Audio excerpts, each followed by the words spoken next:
వాస్తవానికి మా సంస్థకి ఇది విరుద్ధం.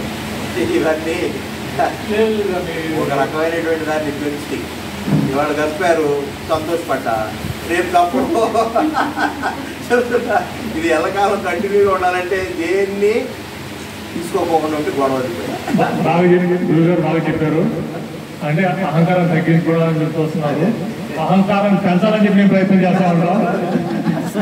కాబట్టి దీనిలో ఎంత గురువుగారు సాధిస్తారని చెప్పేసి మనం ఎప్పుడు ఇక్కడ కూర్చో వాళ్ళకి ప్రతి ఒక్క అహంకారం పెంచాలని చూస్తూ ఉంటాం. అంటే తిరిగినాకే ఇరిగేది తక్కువ లేదు. కాబట్టి గురువు గారు ఈ యొక్క బాలల్ని దాటి ముందుకు వెళ్తారని మనస్ఫూర్తిగా